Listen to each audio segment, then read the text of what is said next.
Hello, my name is Blossoms and welcome to another Genshin Impact video, and today we're going to be talking about the 2.4 character rerun banners and who you might want to summon on. And if you've been living under a rock and you haven't seen anything, the characters that are going to be getting a reruns in the Genshin Impact 2.4 version update are going to be Xiao, Ganyu, and Zhang Li, and we're also going to be getting a new character called Shenhe and another new character, Yunjin, but she's a 4-star, so she's just going to be on the Shenhe and Xiao banners that are going to be running simultaneously, and then the Ganyu and Zhang Li banners will be running in the second half. And all of these characters are highly anticipated for their reruns, and considering I have all three of them, I thought it might be valuable to go ahead and give my opinions of the pros and cons to each one and what I personally think about all of them, and just to help you guys decide on who you may or may not want to summon for. But without further ado, let's go ahead and get into the video. Alright, before we go over any of these characters, we need to talk about whether you should summon for any of them at all. And what I mean by that is, well, all of these are highly anticipated characters, right? Zhongli, Ganyu, Xiao, everybody's been waiting for a bunch of these reruns, and they're all coming in one update alongside a brand new character. So it seems like to me MiHoYo might be trying to drain our primogems in order for a brand new character to come out in 2.5 that's highly anticipated, somebody like Miko or Ayato, or even another highly anticipated rerun like Kazuha. That would be a very effective marketing strategy. And even though MiHoYo isn't exactly the best at marketing, they don't exactly have the best track record, I feel like that's an easy slam dunk in order to get people wishing, and I wouldn't be surprised if that's the case. So if any of those characters or any potential characters interest you at all, definitely consider that first before you even go for these at all. Alright, first up, we're talking about Xiao, and if you've been on the channel for a little bit, you know I absolutely love Xiao. He's one of the very few characters that I have at level 90, and he has like level 9 talents. He's one of my best built characters in general, and I love his gameplay to death. He's very easy to use. He has fun gameplay with a lot of nuance and utility, and what I mean by that is that he's not necessarily difficult to play optimally. To play Xiao optimally, all you really need to do is jump and plunge attack, and that can be pretty boring, I'm not going to lie, but there are a lot of smaller things to his gameplay that you can do. For instance, short hopping and then dashing and then plunging, or dashing through an opponent to dodge an attack or something, or jumping up to a hill troll tower to take them out in his elemental burst, or jumping up and dashing through a ruin greater to hit their crit spot in your burst. Those are all very small, like nuanced things that you can do with Xiao that I find extremely fun, and he's very good at. Also wanted to mention that he's an Animo DPS, which is pretty cool because of the fact that you can not only be dealing the main source of damage, but also be the main source of providing a debuff. There's something like the Viridescent and Venerer. Now, of course, that's not his optimal set. If you want to deal the most damage, you're likely going to be using 2P's Gladiator and like 2P Shiminawa, or a combination of that and the Viridescent set. However, I still think that is a very cool and very fun way to play Xiao, especially if you want to focus on the swirl. I actually have a swirl Xiao video if you want to check that out. I find it very cool and very fun. But I also wanted to mention the fact that he's an amazing overworld character. Animo is hands down the best element to have in the overworld, just for the sheer stamina consumption reduction, as well as the speed increase, which is very nice. And not to mention, Xiao also has passives like the increase in 20% here. Not to mention his E-skill can be used in the air, so that's going to save you a lot of climbing in the traversal. And he also just has the ability to, I actually don't know where it is, I think it's down here.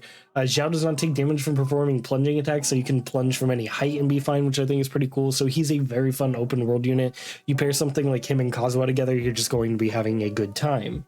One more thing I wanted to mention is that Xiao doesn't even have a dedicated 4-piece set like a lot of DPSs have, and he's still keeping up with them, and he deals really good AoE at the same time. He doesn't have exactly the most explosive damage, like being able to pull an insane Vaporize or something with a Hu Tao, or an insane Melt with Ganyu or something, but his damage is really good, and the fact that he doesn't have a dedicated 4-piece means there is room to grow in the future. And of course we get 2 Xiao reruns before he does get that dedicated 4-piece, but that's something I wanted to mention, is that he could just get even better in the future. Alright, I've been singing Xiao's praises. It's time to go over a couple of cons. And there's not too much. There's actually not too many cons for many of these characters, but one about Xiao is, of course, that you kind of need another Animo unit to provide as a battery for him, because he doesn't gain energy while in his elemental burst. This isn't an absolute requirement. In fact, you can be fine if you're playing right and well with Xiao, not need an animo unit, but it is recommended a lot of the time. Also wanted to mention that Xiao doesn't really have a ton of character pairings, at least right now. A lot of characters don't really work with him wanting to plunge, so you're mostly going to be using characters that do a lot of their damage off the field, which isn't necessarily a problem, and as we go along with more characters, I'm sure is going to get a lot easier for his team comps. But right now he's relatively limited in that department. You can still make plenty and have fun with him like I do, but you might find yourself a little bit limited because not everything exactly works with his kit. And the very last thing I wanted to mention here, something I kind of touched on a little bit before, is that Xiao can be very boring if you let him be. As I said, if you want to be optimal, all you really need to do is jump up and down to deal the most damage, but that does get pretty boring. And if you learn some of the nuances that I was talking about earlier, he's a much more fun character, but if you just jump up and down and plunge, then he can definitely be pretty boring. Alright, it's time to talk about Ganyu, and if you didn't know, she is one of the best characters in the game, period, for a DPS, whether it's in an AoE or single target. She deals a ton of damage and is just an extremely strong DPS overall, and fits a lot of slots for cryo in general. If you want her to be a sub DPS in cryo on your team, she's going to fulfill that role. If you want her to be the main DPS, she's going to fulfill that role too. She has a very good kit, not to mention she has one of the best taunts in the game, considering it doesn't really move at all. It generates some decent particles. Her elemental burst has a 100% uptime and a very manageable energy cost, and her main source of damage has literally no cooldown because it's just her charge attack, meaning she's an insanely strong character. Oh, not to mention she buffs 20% cryo damage in her elemental burst, so other cryo units benefit a lot from her, and that resonance is very strong, giving you some extra crit rate. And if you want to extend on that crit rate, you can even run her on something like the 4-piece of the Blizzard Strayer here, to where you get like a bunch of crit rate for free, and you could just build her all crit damage, which is pretty crazy, and deal just insanely large charge attacks. Not that they aren't insanely large already, so she's just an all-around crazy character in general.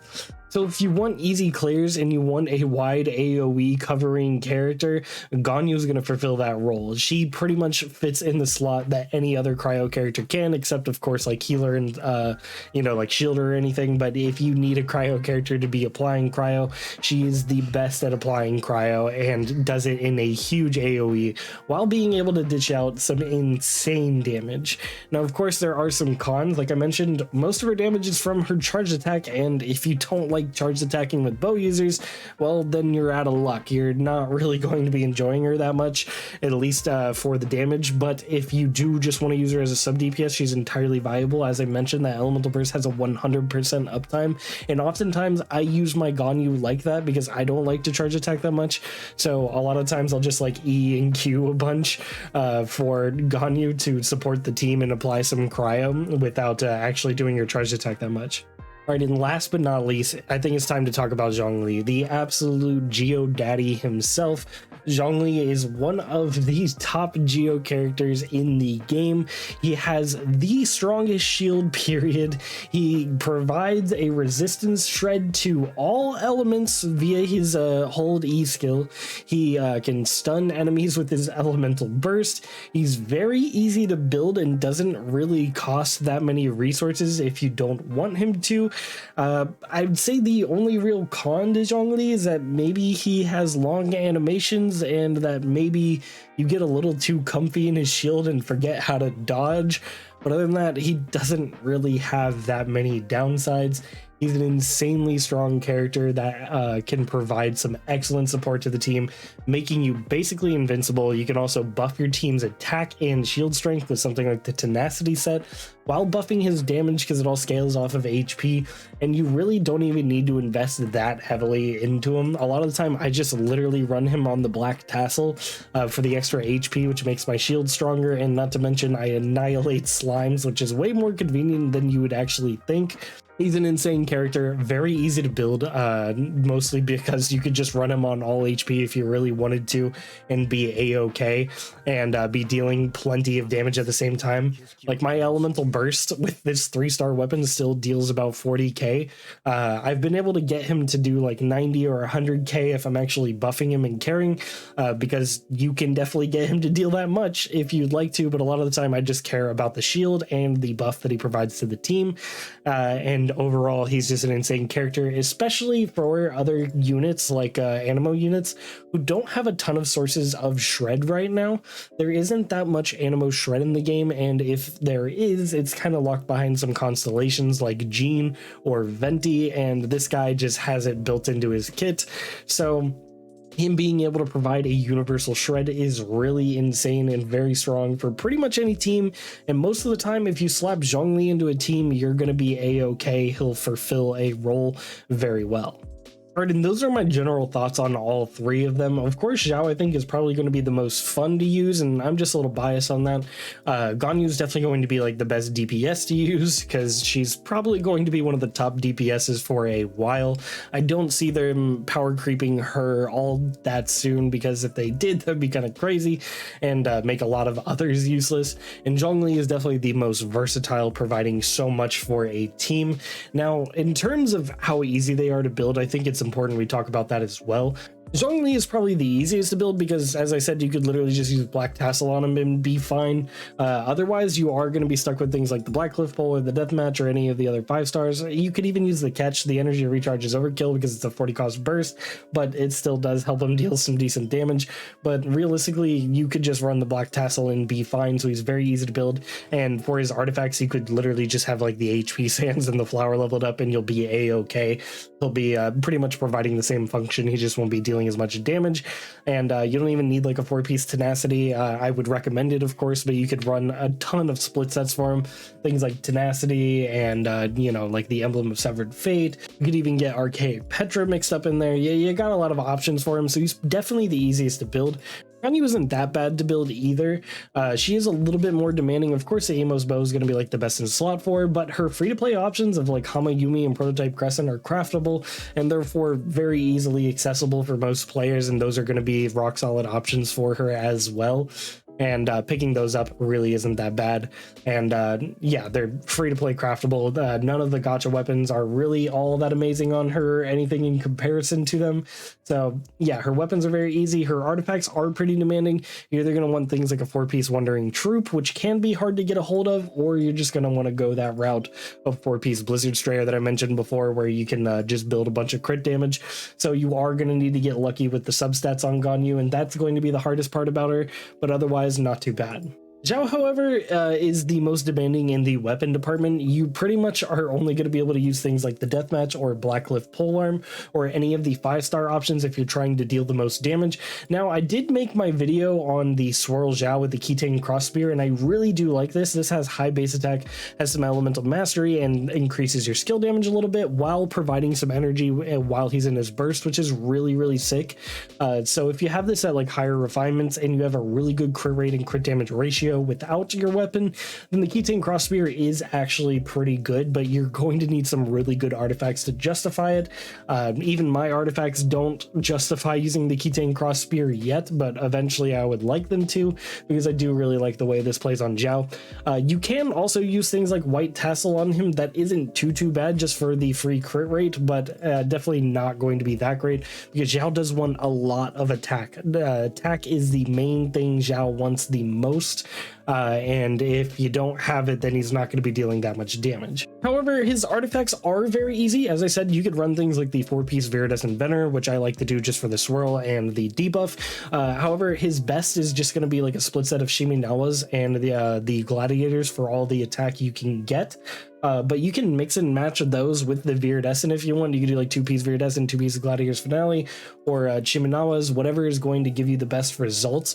Because he doesn't have a 4-piece dedicated set to him yet, his artifacts are fairly flexible, and whichever ones are just going to have the best substats are going to be the best for you. All right, that's going to be about it for the video. I hope you guys enjoyed, and hopefully I helped you guys decide on which rerun you're going to spend on, if you're going to spend on any of those reruns at all. Just wanted to give you guys my perspective on each and every one of these characters, some of the pros and cons, but I'm sure I missed a couple things as well. If you have anything you want to add in the comment section below, please feel free to. The more help you can provide to others, the better.